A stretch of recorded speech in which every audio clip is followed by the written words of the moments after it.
Chapter 1. Dear Carl, I am very interested in your bar in Queens. Perhaps $1 million would be a good price. In 3 days, I will bring people to the bar to discuss the relevant matters with you. I trust you won't refuse me. After all, you wouldn't want any accidents to happen, would you? New York City, Queen Street. It was late at night, but under the dazzling neon lights, the city was even more brilliant than during the day.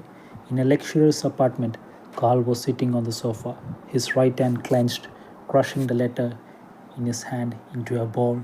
To actually encounter such a character threatening me, he tossed the letter aside and picked up an exquisite stemmed glass. Taking a sip of the fine wine and looking at the delicate and beautiful neon lights outside the window, Carl sighed softly. What a beautiful view!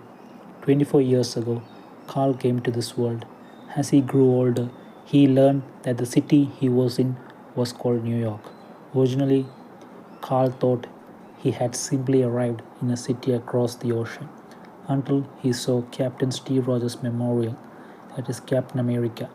Anyone with a slight understanding of Marvel would know where this was. This was an extremely dangerous world. Aliens, superheroes, supervillains. This place had many such powerful individuals, and even gods from ancient legends existed.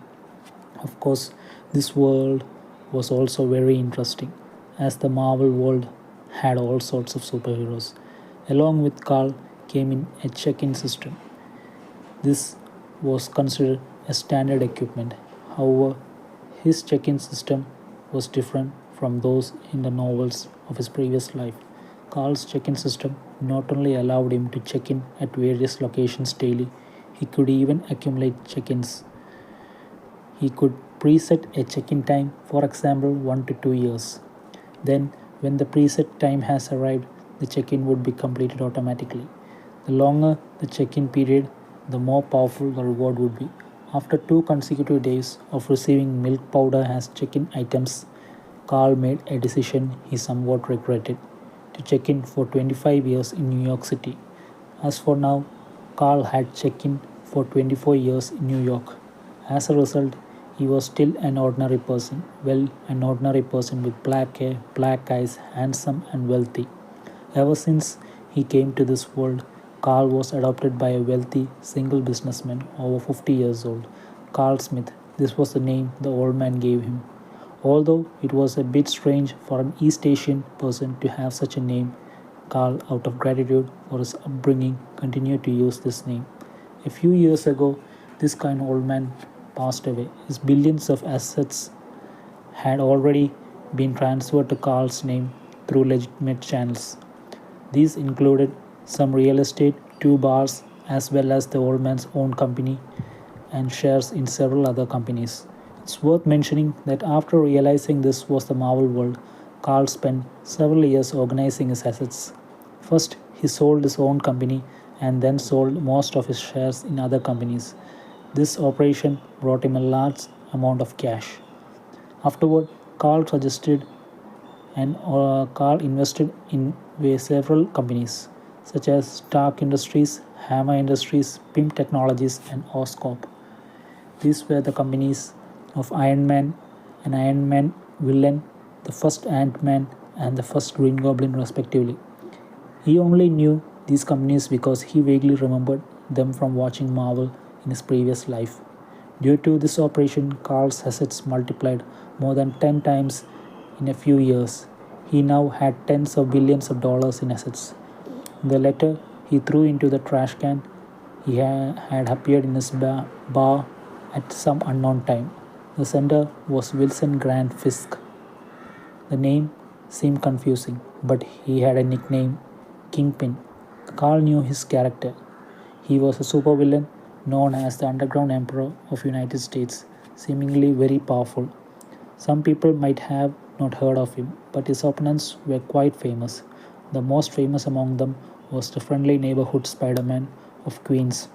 There was also Daredevil, Punisher, and even the X-Men and Fantastic Four were his enemies.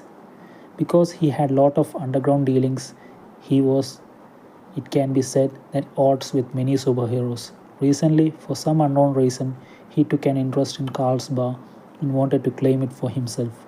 To be honest, Carl was just an ordinary person now. Although he had practiced fighting techniques since childhood, if it came to a real fight, he was not match for Kingpin. But for someone to forcibly buy a bar he didn't want to sell, that was a bit annoying. Originally, Carl had sold his own company and shares in other companies, but he hadn't sold the two bars he owned. The of course, was to not to sell them, and he could also get there for a drink occasionally. But now you are forcing me a sale on me. Actually, Carl wasn't too scared. He had already found Peter Parker, also known as Spider Man, at Midtown High School. However, the other party was still an ordinary person and had not been bitten by mutated spider. Carl had been keeping an eye on Peter Parker's movements, preparing to get ahead of him and take the mutated spider. Although Spider Man was a hero he had good impression of, at a time like this, he could only say sorry to him.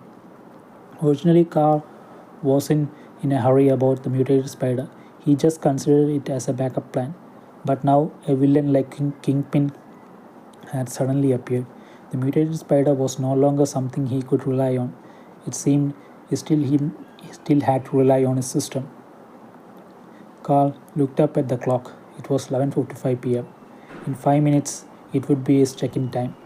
At this point, Carl would receive the reward for checking in for 25 years.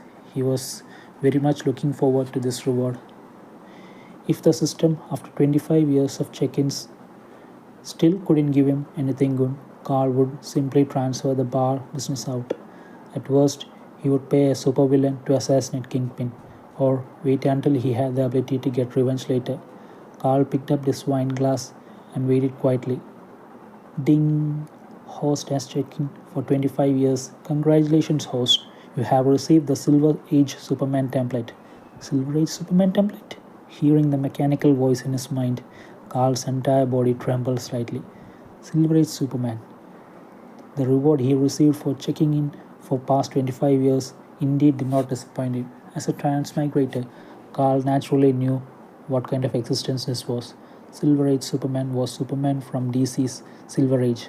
Superman during this period was much more powerful than the ordinary Superman.